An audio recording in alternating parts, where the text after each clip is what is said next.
وعلیکم السلام ورحمۃ اللہ۔ دیکھیے آپ نے کتنی پیاری یہ آیت لگائی ہے کہ حسبنا اللہ و نعم الوکیل نعم المولا و نعم النصیر، کہ اللہ ہمارے لیے کافی ہے اور وہ بہترین کارساز ہے، بہترین مولا ہے، زبردست مدد کرنے والا ہے۔ لیکن اوپر جو تصویر بنائی گئی ہے وہ اس آیت کو رد کر دیتی ہے، بیت اللہ اور ساتھ ہی گنبد۔ یہ تو شرک کی نشانی ہے، اعلان کے ساتھ شرک ہو رہا ہے۔ افسوس ہوتا ہے کہ ہمارے بھائیوں کی اس پر نظر ہی نہیں پڑتی ہے۔ یاد رکھنا یہ بہت بڑا شرک ہے، بہت بڑا شرک ہے، شرک کی علامت ہے یہ گنبد۔ اور انہی چیزوں میں سے جن کے بارے میں کہا گیا انکم وما تعبدون من دون اللہ حسب جہنم انتم لہا واردون، کہ جن جن چیزوں کی جس کی بھی بندگی اللہ کے علاوہ کی گئی ہے کسی چیز کی، وہ جہنم میں جائے گا، تاکہ مشرکین کے دل اور جلیں، ہوکیں اٹھیں ان کے اندر سے کہ ان کو پوجتے رہیں۔ باقی جن لوگوں کو پوجا گیا ہے جو خود مومن تھے، انبیاء، رسول، اصلی اولیاء اللہ، صحابہ کرام، تابعین، تبع تابعین، یہ جہنم کی باب سے بھی دور رکھے جائیں گے۔ ان کا کوئی قصور نہیں۔ بعد والوں نے ان کے طرف باتیں منسوب کر کے اور ان کو پوجنا پکارنا شروع کر دیا، جس طرح یہودیوں نے عزیر علیہ السلام کو، عیسائیوں نے عیسیٰ علیہ السلام کو، اور اس آخری امت نے نبی علیہ السلام کو پوجنا پکارنا شروع کر دیا، اور حسن حسین کو پکارتے ہیں، فاطمہ رضی اللہ تعالیٰ عنہ کو پکارتے ہیں۔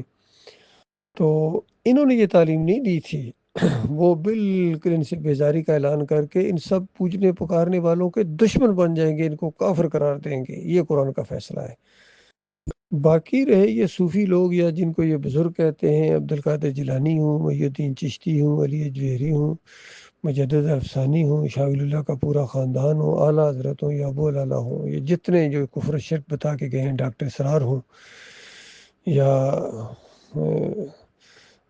مفتی اعظم جناب، جتنے بھی یہ گزرے ہیں، چاہے سعودی عرب کا مفتی ہو، چاہے پاکستان کا مفتی ہو، چاہے انڈیا کا کوئی عالم دین ہو جو شرک و کفر سکھا رہے ہیں، مزار پجوا رہے ہیں، پیری مریدی کر رہے ہیں، یہ سارے جہنم کے آقا ایندھن بنیں گے۔ اور ان کے مریدوں کے اندر سے ہوک اٹھے گی، ان کے شاگردوں کو ہول اٹھیں گے کہ ان بے ایمانوں کے پیچھے چلتے رہے ہیں، چاہے یہ سجدہ تعظیمی سکھانے والے محمد حنیف ہوں، یہ پیچھے والے جو اسی راستے پر چل پڑے ہیں، یہ اپنے ہاتھ کھا جائیں گے، لعنتیں بھیجیں گے ایک دوسرے کے اوپر، لیکن واپسی نہیں ہے۔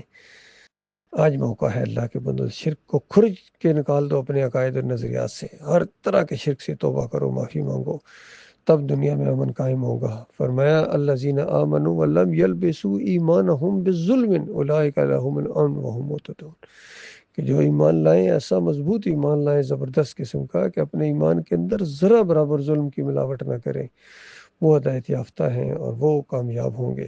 امن ان کے لیے ہے۔ تو اس آیت کے اندر ظلم لفظ جو استعمال ہوا ہے، اس کی نبی علیہ السلام نے تشریح کی ہے بخاری مسلم کی روایت میں، کہ یہاں ظلم سے مراد شرک ہے۔